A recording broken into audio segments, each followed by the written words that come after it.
Mr. Jason Iba, ikaw naman, bakit ka na-dismiss? Sir, yung sa amin, sir, kami yung 7 pulis na former PNP Chief Bato de la Rosa sa Angeles City Police Office, sir. Kami yung... Ba't yung pinapush up? Ah, ang naging kaso namin, sir, is meron kaming hinuling Koreano sa Friendship Plaza, sir, sa Angeles City Police Station 5. Tapos, sir, naging dahil sumunod kami sa utos ng ano namin, ng COP. Pinalaro niya yung dapat sanang ma-file na kaso. Naging yung kaso. Ngayon, sir, pumutok sa media dahil nakasabay yun sa kaso ni Santay ng Krame. Yeah. If you remember, sir, yung kaso ni Ricky Santa Isabel na Yes. Joji yata yung Koreano. Sorry, sir. Okay, specific, Yes, sir. Para matakpan, sir, yung dahil naging national news yung sa Korean. Korean na yung namatay sa Krame, sir. Yung kwento nung sa amin, sir, kami, sir, yung pinantakip nila para gawing sensationalize yung kasong simpleng robbery extortion sa yung sa amin. Is ginawa kaming insist nila, sir, na pinapilit nilang pinafile na tingin maging kaso namin. Tapos apparently, sir, after second day, sir, nangyari yun, sir. Ni-restrict kami sa campus, sir. Tinanggalan kami kagad ng baril, sir, at saka ng cellphone. Ni-restrict kami doon wala pa kaming kaso, sir. Tapos nabalitaan na lang namin na may planong, sir, yung mga taga-Krami at Ito kasi nyo, it's not, hindi siya involved yung operation nyo tungkol sa illegal drugs. hindi, sir, robbery extortion ng Well, police. anyway, ang pinag-uusapan natin sa, sa EJK, no? Yes, But sir.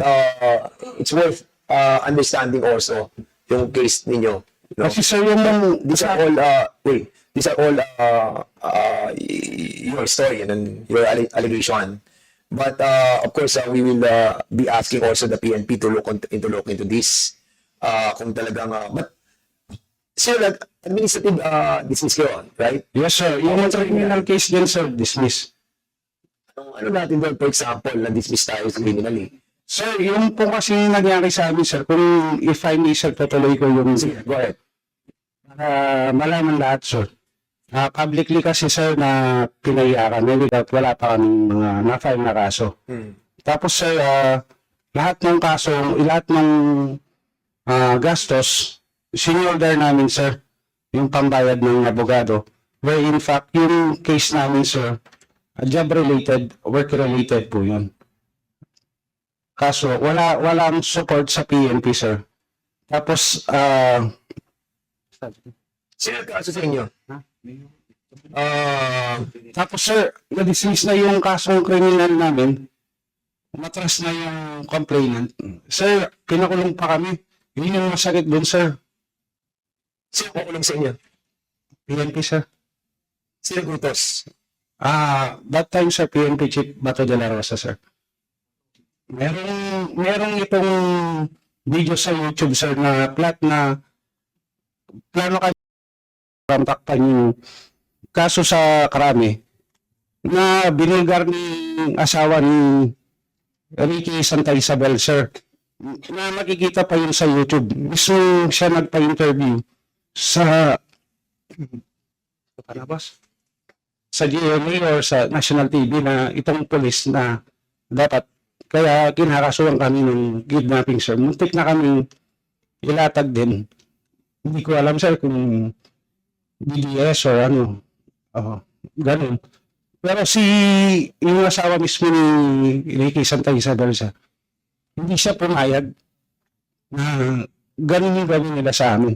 At with the support of our wives and relatives, sir. Binantayan kami sa kampo kanya. Hindi natuloy yung plano, sir.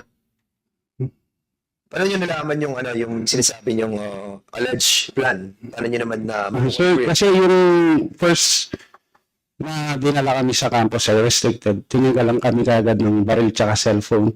Wag daw kami nakikipag-communicate sa labas. Tapos, sir, dahil sa akbo doon kami, marami kaming kakilanang polis. Sinabi nila sa amin, wala kaming cellphone, sir. May isa yung kwarto kami. Sabi nila, may planong kayo dyan, sabi niya. Sabi, tawagin niyo yung mga kamag-anak niyo. Bantayan kayo, sir. Apparently, sir, na-verify namin po yun. Sino sabi sa'yo ng ganun? Yung mga kasama din namin. Commissioner Sir. Yes, sir, mga kadikit na namin. Saan area kayo? Angeles City Police Officer. Saan? Angeles City Police Officer. Can you mention the name of Pampanga. the officer who have Kung sa executive session, sir, kung makakailing kami. Or sa affidavit. I-mention na lang. sige, siguro mag-affidavit ka na. Tapos, sir, yung nagpatibay din sa sabi-sabi na yun sa station, sir. Ay, sa campus, sir. Yun is yung asawa ni Ricky Santa Isabel, sir. Sino si Ricky Santa Isabel? Yun po yung suspect na police. Karami, sir, yung sa AIDG na dun sa Koreano. Okay. Let's proceed sa next, si Mr. Richard Agapito. Richard Agapito, can you tell us your, bakit ka dismiss? Sir, good morning po. Dagdag lang po dun sa sinabi sa kasama ko po ni Mr. Jason Ibe po. Yun nga sir, yung public without wala pa pong naka-file na. Kasama mo si Jason? Yes sir. Magkakasama kayo. Pito po kami sir na yung pulis sa Angeles. Na kami and yun nga po, wala pang naka-file na kaso. Okay.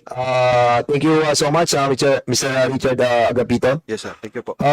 Ito lang ang biktima, kasi we're running out of time. Hanggang 12 lang po tayo. So, itong widow, nung si Miss Floradel Collantes. Sige, ma'am, you have the floor.